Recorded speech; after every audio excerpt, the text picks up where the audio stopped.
بسم اللہ الرحمن الرحیم۔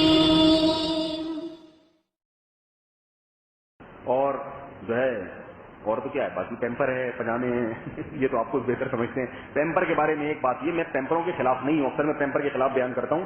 اس کا یہ مطلب نہیں کہ میں پیمپروں، گھر میں پیمپر تو آج کل یہ ایک ضرورت ہے، وہ تو اس کے بغیر آج کل گزارا نہیں ہے۔ خواتین غصے ہوتی ہیں کہ ہر بیان میں پیمپر کو گھسڑ کے نا بولتے ہیں یہ خواتین سارے دن پیمپروں میں بچے کو اپنی ذمہ داری، تو وہی پیمپر تو ایک آج کل بچہ ہر وقت ہر جگہ ہی وہ گڑبڑ کرے گا۔ مقصد میرا یہ کہ 24 گھنٹے پیمپر نہیں ہونا چاہیے، یہ بچے کے لیے شدید نقصان دہ ہے۔ بچے کی جو ہے نا یہ پیشاب کے آلات جو ہوتے ہیں ان میں ہوا لگنا ضروری ہے، اس کی گروتھ نہیں ہوتی اگر آپ اس کو ایئر ٹائٹ رکھیں گے، نقصان ہوگا بچے کو، بعد میں وہ سیکشل پرابلم بھی اس کو ہو سکتی ہے۔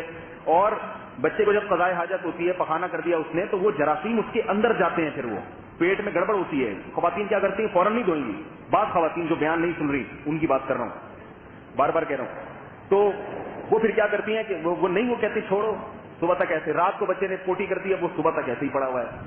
یہ غلط ہے بھائی، وہ گند اس کے اندر جائے گا، بیماریاں ہوں گی، پریشانی۔ پھر کہتی بچہ پتہ نہیں کیوں بیمار رہتا ہے ہر وقت، پھر وہ دواؤں پہ سرچے، تو بہتر نہیں ہے۔ جب آپ کو پتہ چل گیا بھائی اس نے قضائے حاجت کی ہے، اپنی نیند تھوڑی سی قربان کریں، اٹھیں، پیمپر تبدیل کر دیں، دھو دیں یا اس کو صفائی کر دیں، کچھ بھی کر دیں۔